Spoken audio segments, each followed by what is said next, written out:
Bonsoir chers auditeurs et auditrices de Mouhalim Info, ravi de vous retrouver aujourd'hui ce lundi 9 octobre 2023 sur ce 7e numéro de votre émission Approche participative.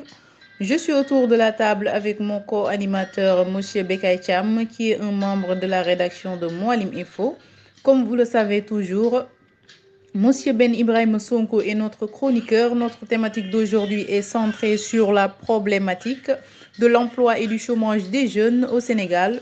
Sans plus tarder, nous allons tout d'abord remercier notre très cher chroniqueur pour sa disponibilité et le laisser faire ses salutations avant de passer aux questions.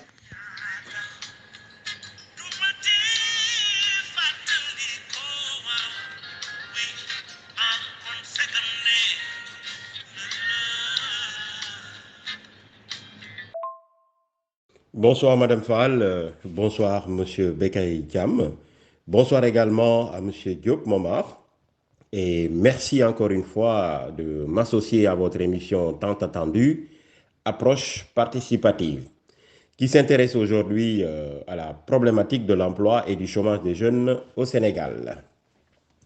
Vous me permettrez tout d'abord de saluer vos auditeurs et auditrices et l'ensemble du personnel et correspondant de Mouhalim Info à travers le monde.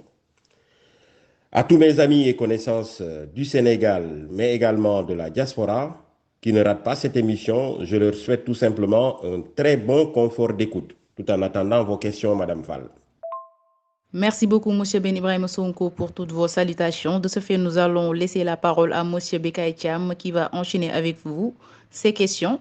Monsieur Bekay Cham, à vous la parole.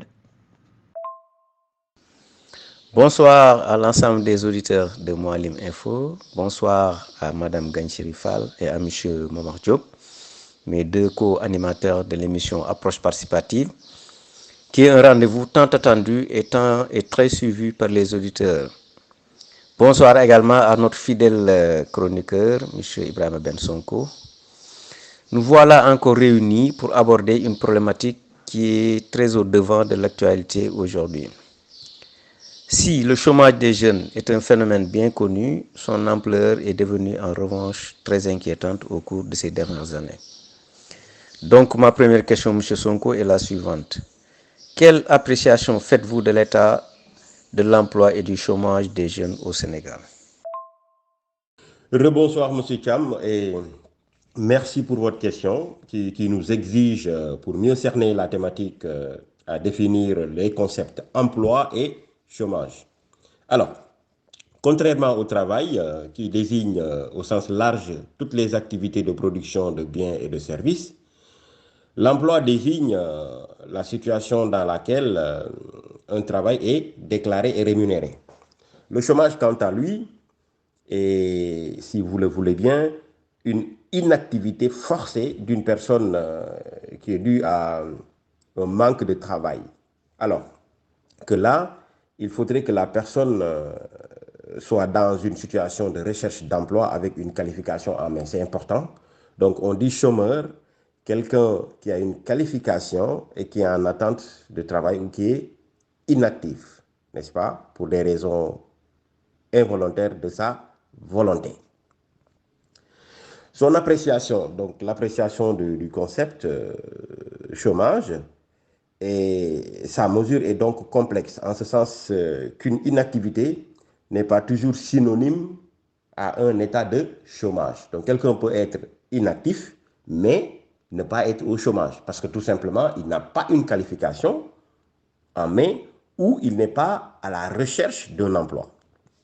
Maintenant, pour répondre concrètement à votre question, M. Cham, vous comprendrez naturellement que toutes les difficultés que nous pouvons avoir, que peuvent avoir nos gouvernants pour cerner la question de l'emploi et du chômage au Sénégal. Toutefois, il faut noter que le nombre de candidats sur le marché de l'emploi chaque année au Sénégal avoisine les 200 000 jeunes, n'est-ce pas, avec un taux de chômage de plus de 37,4% chez les femmes et quelque chose comme 10,2% chez les hommes, si les statistiques sont bonnes. Et la principale cause, n'est-ce pas, de ce chômage n'est rien d'autre, ou de ce manque d'emploi, n'est rien d'autre que le manque de compétences quelquefois des jeunes, c'est-à-dire que les établissements de formation professionnelle au Sénégal peinent encore, si vous voulez bien, à accorder leur programme aux besoins des entreprises, n'est-ce pas? La corrélation formation-emploi, cette fameuse corrélation formation-emploi. Alors, si les causes du chômage sont ce que nous venons de citer, les conséquences, n'est-ce pas, sont aussi à souligner. Parmi ces conséquences, nous avons l'oisiveté, n'est-ce pas, d'une part, mais également et surtout la hausse de l'insécurité et de la délinquance juvénile dans les quartiers populaires, surtout à Dakar. D'où l'urgence, n'est-ce pas, d'agir pour éteindre cette bombe jeune, comme disait l'autre, M. Thiam. Abordant ma deuxième question relative aux différents régimes qui se sont succédés et qui se sont attelés tant bien que mal à résoudre le problème de l'emploi et du chômage au Sénégal. Donc la question, elle est, quel bilan pouvez-vous nous faire de ces différents régimes en matière de création d'emplois, M. Sonko? Alors, M. Thiam, ce qu'il faut noter, c'est que plus de 1000 milliards de francs CFA ont été mobilisés par les différents régimes qui se sont succédés au Sénégal pour essayer tant bien que mal de résoudre la problématique de l'emploi et du chômage des jeunes au Sénégal. Ceci depuis donc les indépendances. Nos amis socialistes avaient inventé ce qu'on appelait les maîtrisards boulangers. Si vous vous rappelez bien, à un moment donné, Abdou Diouf particulièrement, pour régler la question du chômage, surtout des diplômés, avait initié un projet de mettre en place, ou en tout cas de faciliter la création de boulangers par des agents maîtrisards. Ça n'a pas marché parce que tout simplement, il n'y avait pas l'expérience qu'il fallait et que le modèle économique qui était mis en place ne collait pas à une réalité ou à une rigueur de gestion, n'est-ce pas, d'une boulangerie. Les libéraux également, avec Maître Abdoulaye Wade, qui est venu au pouvoir en l'an 2000, avait créé pas mal d'autres projets permettant de créer des emplois massifs pour les jeunes. On se rappelle des taxi sisters, on se rappelle également du plan REVA et j'en passe. Le président actuel, Macky Sall, est venu avec sa trouvaille. Vous connaissez le projet des domaines agricoles communautaires. Vous avez aussi des instruments de financement de projets et de création d'entreprises dans le cadre de l'auto-entrepreneuriat avec la DER par exemple, et donc d'autres projets que le président Macky Sall a mis en place pour essayer à son tour de régler la lancinante question, le sérieux problème de l'emploi et du chômage au Sénégal. Alors, rien que pour la période, par exemple, 2021-2023, plus de 450 milliards de francs CFA, n'est-ce pas, ont été mobilisés dans le cadre d'un programme qui s'organisait autour de 5 piliers principalement, que sont donc le recrutement spécial, n'est-ce pas, des recrutements spéciaux dans le cadre des programmes du gouvernement. Nous avons également des projets publics d'intérêt communautaire qui ont été envisagés et mis en place. Et tout ça, c'est sous le régime de Macky Sall, hein, toujours. Des projets d'investissement public à haute intensité de main-d'œuvre, n'est-ce pas, ont été mis en place également. Et des mesures de soutien à l'initiative privée, notamment avec le programme DER, par exemple, que je venais de citer. Alors, malgré ces efforts et ces montants énormes, n'est-ce pas, que les différents régimes ont investis dans plusieurs secteurs pour résoudre, n'est-ce pas, cette question ou ce problème de chômage des jeunes, n'est-ce pas, les difficultés ou le problème particulièrement de l'emploi demeure entier. Ce qui pousse, n'est-ce pas, les jeunes, à défaut de trouver de l'emploi, de braver donc l'océan Atlantique pour essayer de rejoindre l'Europe, n'est-ce pas, risquant ainsi leur vie et faisant de l'océan Atlantique le plus grand cimetière de la planète. M. Thiam. Ma troisième et dernière question concerne les présidentielles de 2024 en perspective au Sénégal. Actuellement, plusieurs candidats se sont déclarés dans le landerneau politique. Maintenant, quelle devrait être la place de l'emploi des jeunes dans leurs programmes respectifs? Alors, l'élection présidentielle de février 2024 sera sans doute une tribune idéale, pour ne pas dire incontournable, pour débattre donc de la question de l'emploi et du chômage des jeunes au Sénégal.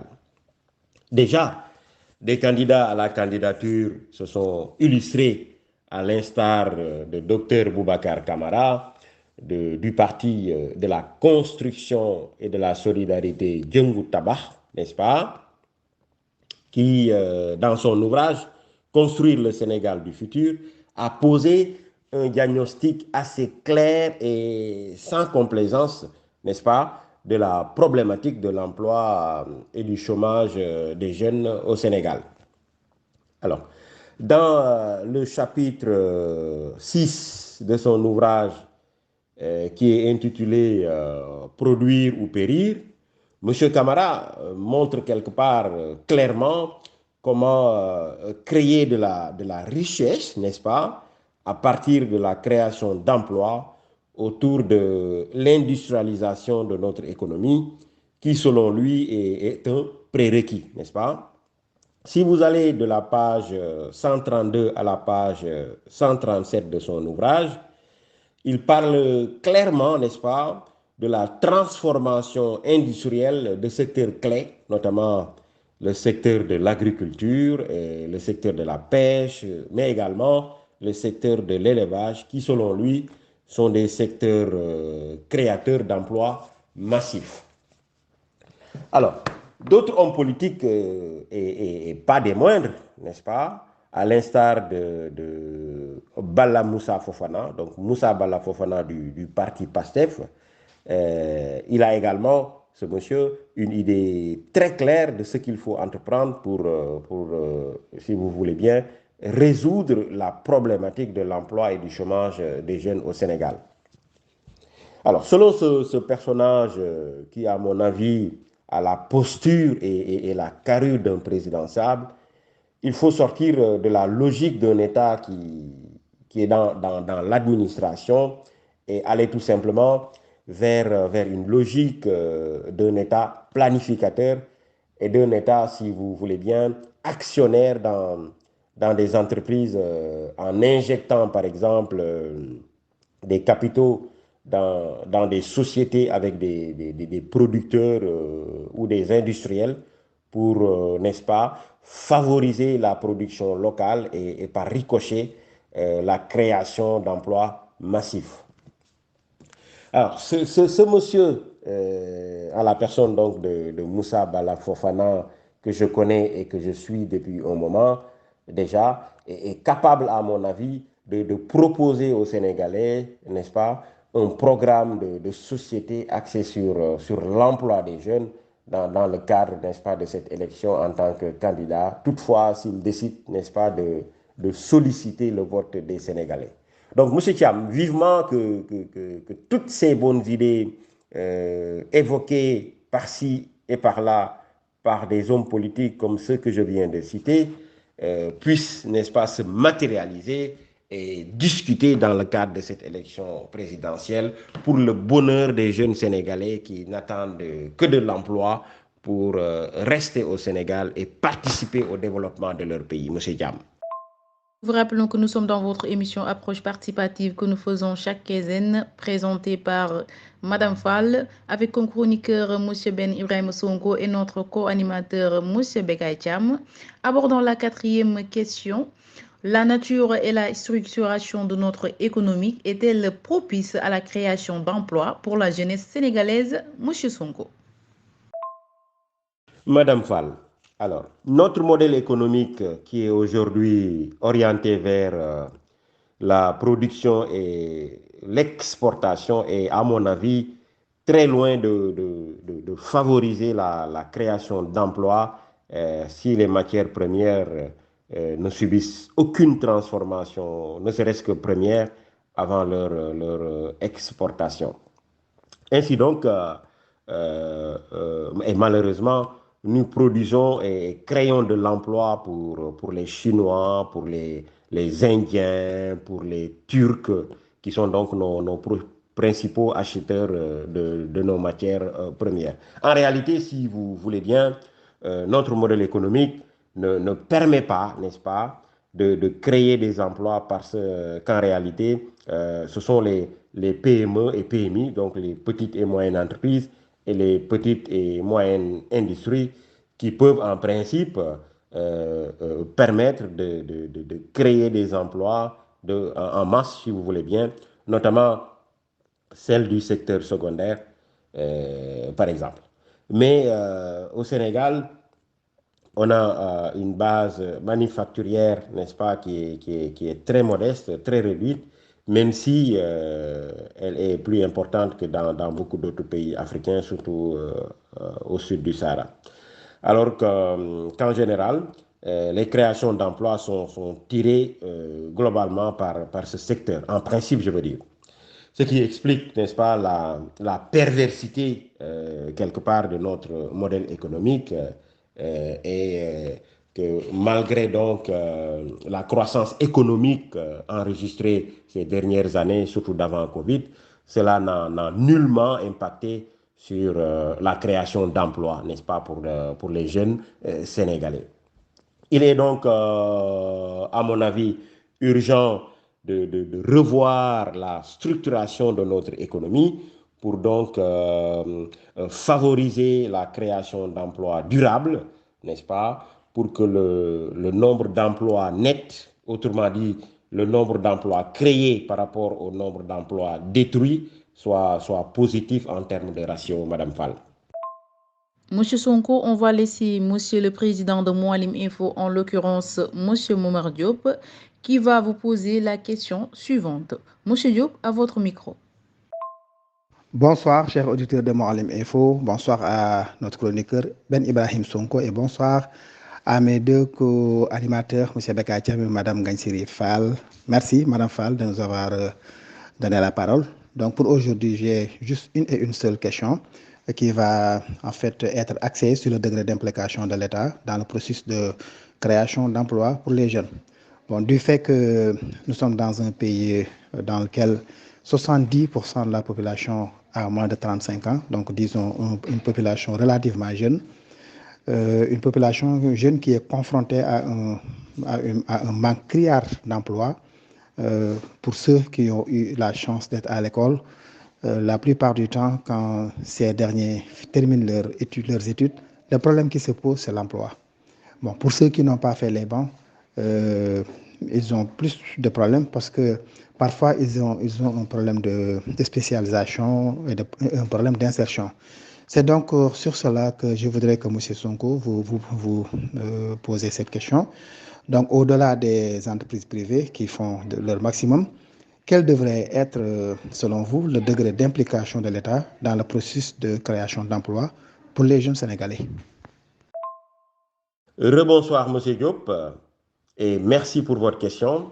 Alors, l'État, à mon avis, contrairement à ceux qui pensent que l'État n'a pas vocation à créer de l'emploi, doit au contraire, au-delà de créer les conditions de création d'emplois, s'investir dans des capitaux d'entreprise qui évoluent dans des secteurs clés, surtout pour pallier aux importations massives qui déséquilibrent quelque part notre balance des paiements.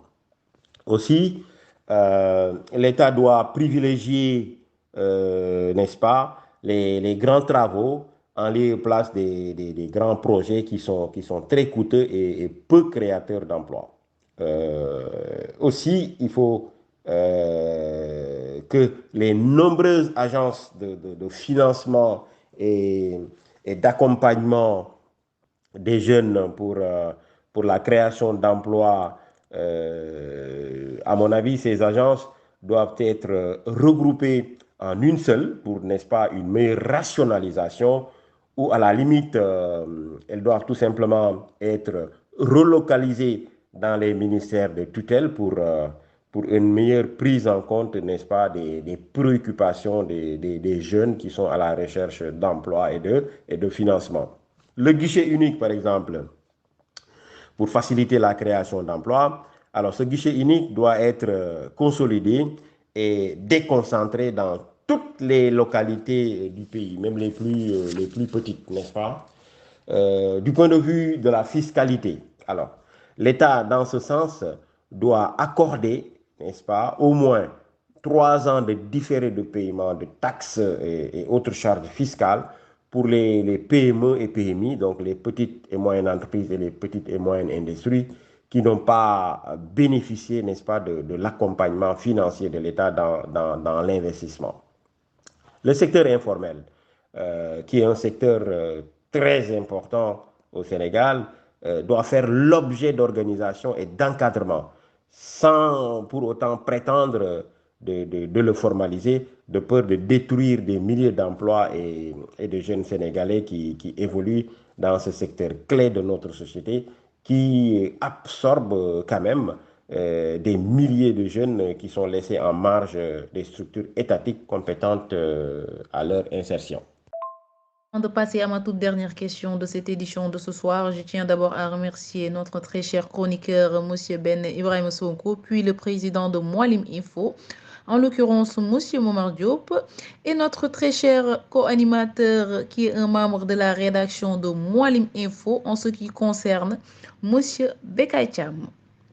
Pour ma toute dernière question, M. Ben Sonko, le Code du travail sénégalais est-il incitatif à la création d'emplois?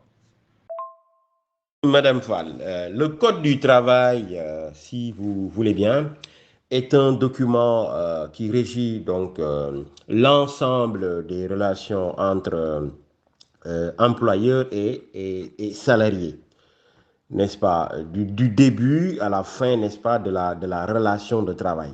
Donc l'embauche, le contrat, les conditions de travail, la relation de travail, la durée et le temps de travail, la suspension du contrat de travail, le salaire, les primes, la formation professionnelle, la rupture de contrat et j'en passe. Il est réglementé, n'est-ce pas, le Code du travail, par le décret numéro 94-154 du 19 février 1996 ou 97, quelque chose comme ça. Donc, si vous le voulez bien, le Code du travail en soi organise le travail dès lors que celui-ci est créé, n'est-ce pas? Donc, pas en amont, mais une fois que le travail est créé. En amont, donc, aucune loi, malheureusement, aucun texte au Sénégal n'oblige une entreprise quelconque à créer un certain nombre d'emplois en fonction soit de sa taille, en fonction de son capital, ou alors en fonction de son chiffre d'affaires. Donc, à côté du Code du travail, nous avons le Code des investissements qui, en principe, n'est-ce pas, doit prendre en charge, n'est-ce pas, les besoins d'incitation ou d'obligation à la création d'emplois pour toute entreprise qui s'installe, et cela en fonction de son secteur d'activité, Madame Fall. Merci beaucoup, chers auditeurs et auditrices, de nous avoir suivis et merci à M. Sonko pour votre prestation. Un dernier mot pour conclure, M. Sonko? Madame Fall, c'est plutôt moi qui vous remercie pour la confiance renouvelée en m'invitant à cette belle émission Approche participative qui s'intéressait aujourd'hui à la problématique de l'emploi et du chômage des jeunes au Sénégal. C'est aussi l'occasion ici pour moi de remercier vos auditeurs et auditrices du Sénégal et de la diaspora à travers les plateformes digitales Moualim Info. Je fais également, et comme toujours, un clin d'œil à tous les représentants à travers le monde du groupe Teranga Business International que je dirige. Un bonsoir et mes remerciements à l'inspecteur Eni Joël Colli pour la recherche documentaire. C'est un membre du BANTA, un groupe des HLM NEMA à Ziguinchor. Merci à tout le personnel de Moualim Info et particulièrement à M. Cham et à M. Diop Momar pour vos pertinentes questions. Bonsoir et à très bientôt.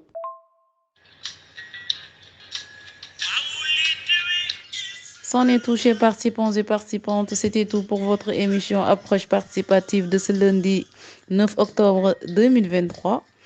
Nous vous remercions, chers auditeurs, de nous avoir écoutés sur toutes nos plateformes digitales et sites internet.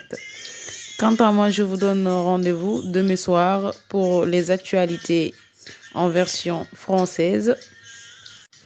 À toutes et à tous, je vous souhaite de passer une excellente soirée de lundi en compagnie des programmes de Moualim Info. C'était Gagne Rifal à la présentation. Moualim Info.